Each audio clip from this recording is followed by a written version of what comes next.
Welcome back to our channel English express. তোমরা কি article আর প্রিপোজিশনের নিয়ম জানো কিন্তু চর্চার সুযোগ পাচ্ছ না? তাহলে এই ভিডিওটা একদম তোমার জন্য। আজকের আমরা একটি প্যারার মাধ্যমে শিখব কিভাবে বাস্তব বাক্য এ অ্যান্ড দা আর ইন অন অ্যাট টু এর মতো আর্টিকেল আর প্রিপোজিশন ব্যবহার করা যায়। চলো শুরু করি আজকের চর্চা। ইয়েস্টারডে, গতকাল, I went to the market, আমি বাজারে গিয়েছিলাম। এখানে টু দ্য মার্কেট ব্যবহার করা হয়েছে। টু ব্যবহার করা হয়েছে গন্তব্য বোঝাতে, যেখানে গিয়েছিলাম। তাহলে টু ব্যবহার করা হয় দিক, গন্তব্য বা উদ্দেশ্য বোঝাতে। দ্য মার্কেট, দ্য ব্যবহার হয়েছে কারণ একটি নির্দিষ্ট একটি বাজার, হয়তো শ্রোতা জানে কোন বাজারের কথা বলা হয়েছে, তাই সে জানে বলে তাই দা ব্যবহার করা হয়েছে। তাহলে দা ব্যবহার করা হয় নির্দিষ্ট ব্যক্তি, বস্তু বা স্থান বোঝাতে। উইথ এ ফ্রেন্ড, তাহলে এক বন্ধুর সঙ্গে এ ব্যবহার হয়েছে কারণ এখানে ফ্রেন্ড অপরিচিত আর প্রথমবার বলা হয়েছে। এ একবচন, অজানা, সাধারণ কোনো কিছুর জন্য ব্যবহার করা হয়। উইথ কারো সঙ্গে কিছু করা হয়েছে তা বোঝাতে ব্যবহার করা হয়। টু বাই অ্যান আমব্রেলা, তাহলে কি একটা ছাতা কিনতে গিয়েছিল। এখানে অ্যান ব্যবহার হয়েছে কারণ আমব্রেলা শব্দটি ভাওয়েল দিয়ে শুরু হয়েছে। তাহলে যখন কোনো শব্দ ভাওয়েল সাউন্ড দিয়ে শুরু হয় তখন আমরা অ্যান ব্যবহার করব। ওয়াইল walking through the narrow lanes, সংকীর্ণ গলিগুলির মধ্য দিয়ে হাঁটার সময়। এখানে থ্রু ব্যবহার করা হয়েছে। থ্রু ব্যবহার হয়েছে কোনো কিছুর ভিতর দিয়ে চলাচল বোঝাতে। থ্রু মানে মাঝখান দিয়ে গমন বোঝাতে ব্যবহার করা হয়েছে, যেমন থ্রু দ্য ফরেস্ট, এইরকম টাইপের। আর দ্য ন্যারো লেন্স, দা ব্যবহার হয়েছে কারণ গলিগুলি এখানে স্পষ্ট বা পূর্বে পরিচিত, তার জন্য আমরা দাকে ব্যবহার করেছি। We stopped at a small shop, আমরা একটি ছোট দোকানের সামনে থেমে গেলাম। এখানে at a small shop, at ব্যবহার হয়েছে নির্দিষ্ট একটি স্থানে থামার বিষয় বোঝাতে। আর এ কারণ দোকানটি এখানে প্রথমবার বলা হয়েছে তাই এই দোকানটি অপরিচিত, তার জন্য আমরা একে ব্যবহার করেছি। নিয়ার দ্য কর্নার, যেটি কোণের কাছে ছিল।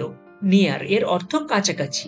দ্য কর্নার কারণ কোণটা স্পিকারের কাছে নির্দিষ্ট, তাই আমরা তাকে ব্যবহার করেছি। I picked up an umbrella, তাহলে আমি একটি ছাতা তুললাম। অ্যান আমব্রেলা, অ্যান কারণ আমব্রেলা ভাওয়েল সাউন্ড দিয়ে শুরু হয়েছে, তাই এখানে অ্যান কে ব্যবহার করা হয়েছে। And placed it on the counter, এবং সেটি কাউন্টারের উপরে রাখলাম। অন দ্য কাউন্টার, অন ব্যবহৃত হয়েছে বস্তুটি কোনো কিছুর উপরে রাখা বোঝাতে, তাই অন কে ব্যবহার করা হয়েছে। দ্য কর্নার কারণ এটি একটি নির্দিষ্ট জায়গা যেখানে দোকানের জিনিস রাখা হয়, তাই দা কে ব্যবহার করা হয়েছে। The shopkeeper looked at me, দোকানদার আমার দিকে তাকালো। দ্য শপকিপার, দা ব্যবহার করা হয়েছে কারণ দোকানদারটি এখানে পরিচিত, আগে থেকেই বলা হয়েছে বা বোঝা যাচ্ছে। লুকড অ্যাট মি, অ্যাট ব্যবহার করা হয়েছে দৃষ্টি লক্ষ্য বোঝাতে।